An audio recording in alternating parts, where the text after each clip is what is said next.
I'm here today to share a little bit about Itaú experience on financing cycling mobility on Brazil. The first time I went to a Velo-City in Adelaide, I heard many times the same question. What are you doing here? What is in Velo-City for you? You work in a bank.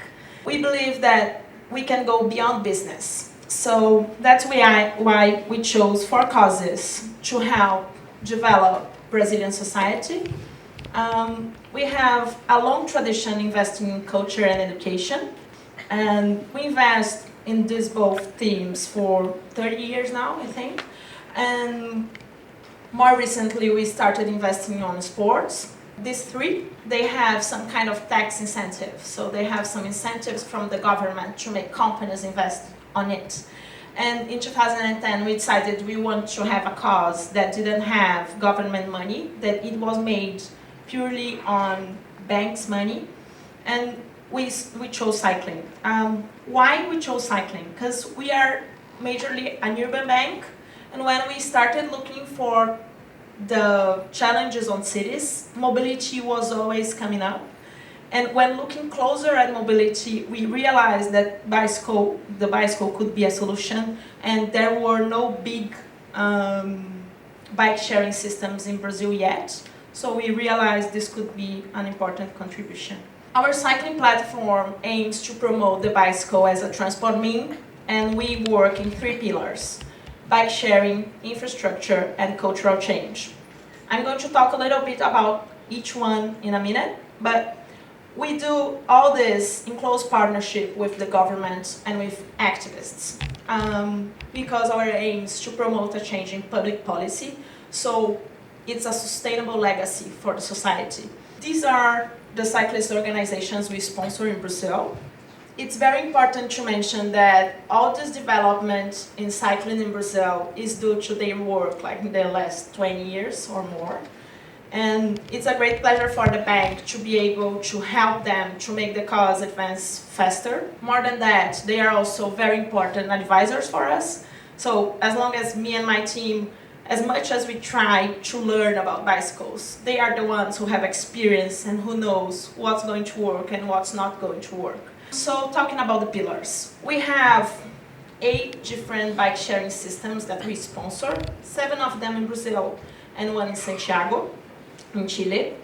And we also sponsor 2 bike lane projects on Sundays in Salvador and in Pernambuco, because we believe that it's a great way to get to beginners, to people that are starting to ride a bike now.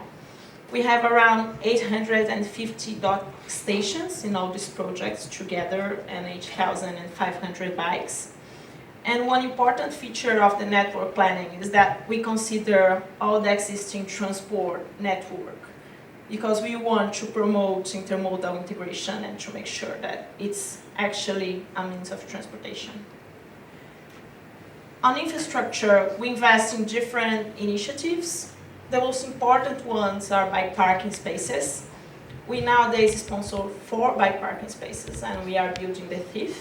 That is a bike parking space in São Paulo that was built by the mayor after 23,000 people requested it. And it's 24 hours a day, it's free of charge, and it's 80% usage is during the week, which shows that it's actually used as transport while people go to work with bikes.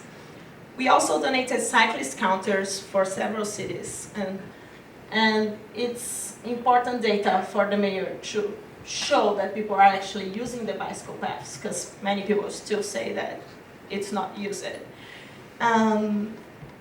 We also sponsored the mapping of cycle routes in São Paulo and Rio, and we donated several bike racks for cities. And finally, we made infrastructure for our employees. We built containers that are showering rooms, and we also installed bike racks in bank headquarters. And finally, the initiatives on cultural change. We work to raise awareness with different stakeholders. So we have a program with children that is called Bike School. and it works with children from 2 to 7 years old to teach them the basics on how to behave on traffic as a cyclist. We also work with bus drivers, and we try to make them experience the cyclists, like to be a cyclist side by side with a bus. And finally, we worked with the government of Pernambuco to include the bikes on the driver's license obtainment process. And it's an initiative that is spreading around the country now, and we believe it's also very effective to raise awareness.